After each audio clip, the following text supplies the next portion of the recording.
મિત્રો, તો આજે પ્રવાસનો બીજો દિવસ છે અને અમે રણુજાથી નીકળી ગયા છીએ અને વાગ્યા છે 10:30 અને અમે વચમાં એક ધામ આવે નાગણેશ્વરી નગાડા ગામ કરે રાજસ્થાનમાં, તો ત્યાં આગળ પહોંચ્યા છીએ અને સરસ મજાની એ વિશાળ જગ્યાએ હે, તો તમને મંદિરનો સુંદર નજારો પણ બતાવી દઉં. તો ત્યાંથી અંદરથી એન્ટ્રી કરવાની, આ બાજુ પાછળ લક્ઝરી ઊભી કરી દીધી હે અને સામે મંદિર જોઈ લો, નાગણેશ્વરી માતાનું મંદિર હે. બરાબર, અહીંયા હવન ચાલુ હે, તમે ત્યાં પણ દર્શન કરી શકો અને આપણે અંદર જઈને અને દર્શન કરીએ. આ બાજુ મંદિરના લગતું કામ ચાલુ હે. જો સરસ મજાની એવી વિશાળ જગ્યા પાર્કિંગ સાથે, પીવાલાયક પાણીની પર પણ અહીંયા જોઈ લો, હવન કુંડ હે અહીંયા.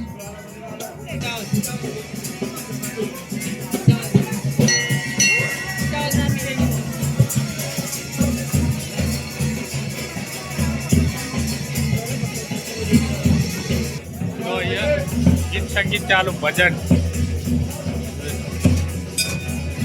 જો તમારી કોઈ માન્યતા માનેલી હોય તો એ પ્રસારિત રૂપે લેવામાં આવે અને અવિરત 24 કલાક હવન ખૂબ ચાલુ રહે છે. એવો કહેવાય. જય નાગેશ્વર મંદિર દર્શન તમે કરી શકો. અહીંયા પોતાના માટે રક્ષા પોટલી બાકી આપે. જો તમારા મિત્ર તોફાન જેનિયાએ તો રક્ષા પોટલી બતાવી દીધી.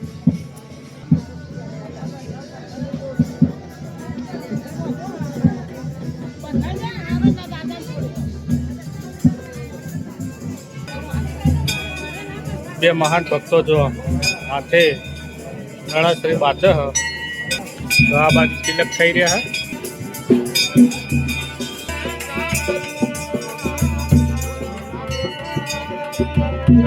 અને મંદિરનો સુંદર એવું સરસ મજાનું મંદિર હ, જોયેલો નજારો. અને ત્યાં ઉપર પણ જવા માટે જગ્યા સારી છે દર્શન કરવા માટે, તો આપણે ત્યાં પણ જઈશું. જોઈ લો આ મંદિર, ખરેખર અદ્ભુત જગ્યા, એવી મસ્ત જગ્યા છે રણિયામણી મંદિર. તમે જોઈ શકો પાછળ, જેવું કે બાપા સીતારામ બગદોણામાં મંદિર છે ને એ પ્રમાણે આખું પથ્થરમાંથી જ બનાવેલું છે, આરસના પથ્થરોમાં. જોઈ લો, પથ્થર એટલા ઠંડા છે કે કોઈ ગરમ જ નહીં. જો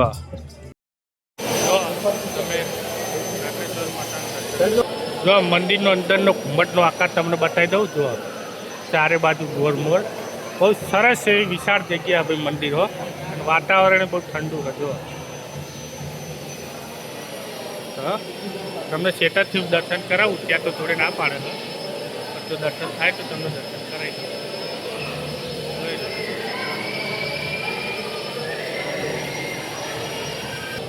ફાઇનલી આપણે નાગેશ્વરમાં કહેવાય ને બાપા મહારાજના દર્શન કરી લીધા, નાગેશ્વરી માતાના દર્શન કરી લીધા.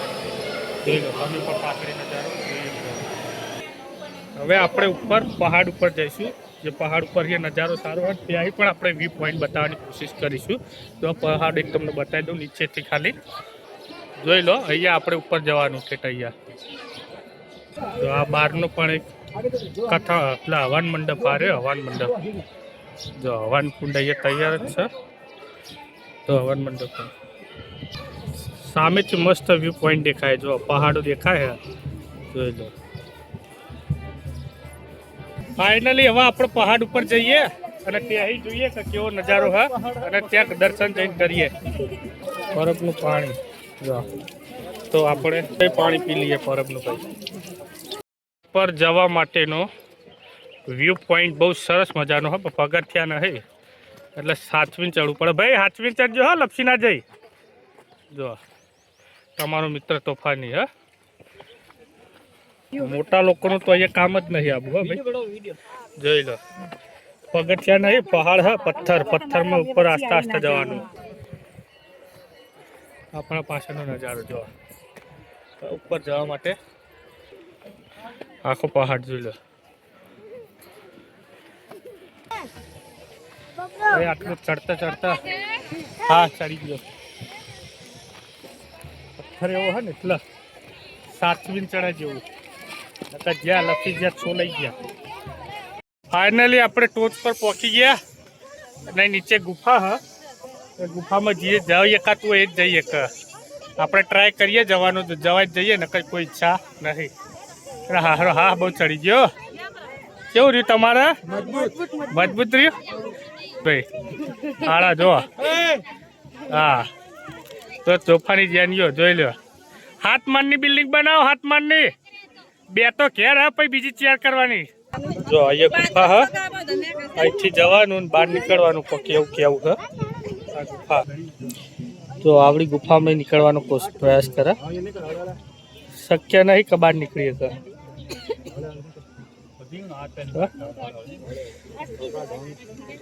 પેલો હાથ બહાર કાઢવો પડે. જો કાકા ગુફાની અંદર નીપે હે અને અહીંથી બહાર નીકળવાની કોશિશ કરશે.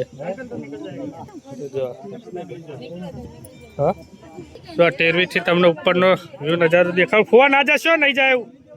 ના ના અમારે ફુવાઈ જવાનું કોશિશ કરે. ગુફા હા નહીં જાય એવું અંદર. હા જોવું હોય તો અહીં ઉભા ઉભા જુઓ ખાલી.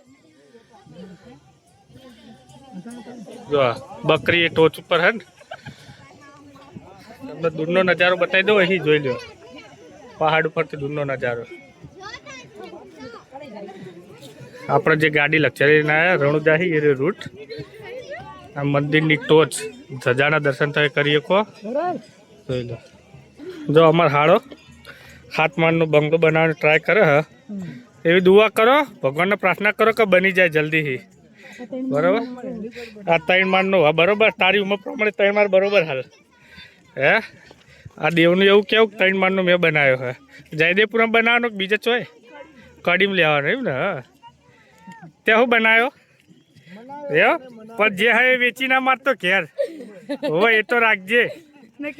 હા અને જો આ તો હજુ બનાવવાની તો વાત દૂર રહી ગયા તો એ પડી ગયો તારે. એ એન્જિનિયર બનાવો હાડો બીજો બંગલો બનાવો. હા લ્યો ડાયનાસોર કે હે. જો કુલદેવીજી નાગણેશ્વર માતા. આ મંદિરના પાછળનો ભાગ. જો તમે રણુજા આવતા હોવ અને આ મંદિર ના જોયું હોય તો એકવાર જરૂર મુલાકાત લેવી જોઈએ. મંદિર પણ બહુ મસ્ત હ, જગ્યા પણ બહુ મસ્ત હ અને ચડવા માટે ટેકરી પણ બહુ સરસ છે. અને તમે બહારની સાઈડ એનો વ્યૂ નજારો દેખાય એટલે કહેવાય એક જાતનું વ્યૂ પોઈન્ટ, હનીમૂન પોઈન્ટ કહેવાય. હનીમૂન માટે નહીં પણ હનીમૂન પોઈન્ટ કહેવાય. કારણ કે ઉપરથી તમે નીચે ગુફા બતાવી તમને ગુફામાં જઈ શકતો હોય બહાર નીકળી કે બીજું કોઈ બહાર નીકળી કોઈ નહીં. પાછળની ટેરવી શું હા બુર્જ ખલીફા રેડી થઈ ગયું જોઈ લો. હા હેલિકોપ્ટર એના જેવડું લાવવું પડે ને. કીડી જેવડું લાવવું પડે હેલિકોપ્ટર એવું ને. હા લેડો હવે આપણે નીચે ઉતરીશું તાપના હેડો. જો ONGCની પાઇપ ને હરી ઉપર. તો હવે આપણે અહીંથી સાચવીને રાગે નીચે ઉતરીએ અને જઈએ ભોજનશાળા તરફ. અને ભોજનની અંદર શું શું છે એ પણ તમને બતાવું. ભોજનશાળાની અંદર કેટલો ટિકિટ દર છે એ પણ તમને બતાવી દઉં. તો જઈએ આપણે ભોજનશાળા તરફ. તો ત્યાં આગળ નાગણેશ્વરીમાં બજાર પણ બહુ સરસ છે. લાઇનસર એક ધારી દુકાનો હોય બધાય. જો કોઈ પણ જાતની ખરીદી કરવી હોય ને તો બધું જ અહીં મળી રહેવાનું હોય. તમને દુકાનો બતાવી દઉં શેટરે રે.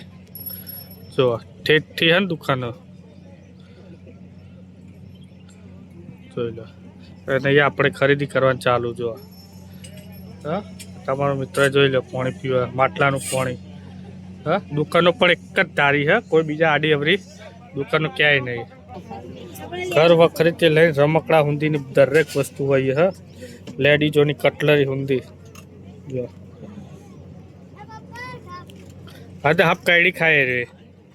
તો મેલે હાથ શું ખરીદી કરી તેલી કોને ઓલે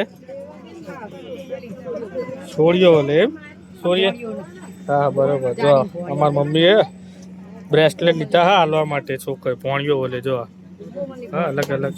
હા હા બરોબર લે જોઈ લો દરેક વસ્તુ મળવાની હે. જો ઓકીઓ અલગ અલગ. હા કાચના જો 100 પીસ દર્પણ હે. ઝુલરો જો રુદ્રાક્ષની માળાઓ દરેક વસ્તુ અહીંથી મળી રહેવાની. ભોજન શાળા તરફ બધું આવી જાય. ભોજનનો ટિકિટ દર 30 રૂપિયા હ ખાલી 30 રૂપિયા. જમવાનું આપણે લક્ઝરીમાં સાથે લાયા હતા પણ અહીંયા ફૂલ સારી એવી સગવડ હ 30 રૂપિયાની અંદર જમાડે હ 4 કે 5 આઈટમો હ તો આપણે પછી રસોડું બનાવવાનું કેન્સલ રાખ્યું અને ભોજનશાળાની અંદર જમવાનું કર્યું. તો હવે જઈએ આપણે ભોજનશાળાની અંદર. જો જમવા માટેનું ભોજનશાળા ભોજનાલય હા તમારે નીચે બેસીને જમવું હોય જો જેને નીચે બેસીને જમવું હોય નીચે બેસીને જમીએ કે હા ઉપર બેસીને જમવું હોય ઉપર પણ બેસીને જમીએ અને આપણે નીચે બેસીને જમીએ અહીંયા બાજુ નીચે બેસી જમવાની મજા આવશે પલોઠી વાળી તો નીચે બેસી જે ટોકલ અંદર નાખવાની અને આ જમવાનું.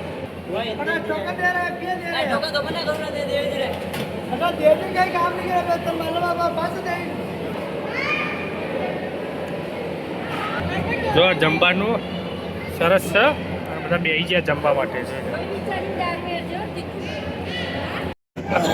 ભાઈ જમવાનું તો બહુ ખતરનાક તીખું હ જોકે સારું જમવાનું 30 રૂપિયામાં પણ શેડાને હરી જાય તમારા. જો પરેશભાઈ ના તો ફાને હરી ગયા ખાતા ખાતા.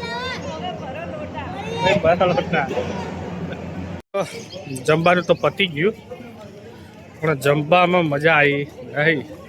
હદ વિનાનું તીખું હતું. દાળ અને શાક સોયાવડીનું શાક હતું પણ હદ વિનાનું તીખું હતું. ગણિત 5 થી 6 કોરિયા ખાઈને મૂકીને પાછા આવતા રહ્યા. તો જમવા બાબતે ભાઈ 0 લેવલ.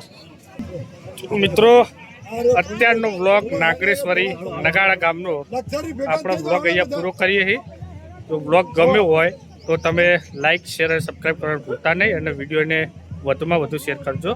અહીંથી જઈશું અમે અમારા સમાજના એટલે કે પ્રજાપતિ સમાજના વરિયા દેવીના મંદિરે બિલમાલ જે કહેવાય સરિયા દેવી જઈશું તો ત્યાં જઈને મળીએ આપણે સરિયા દેવી બિલમાલ.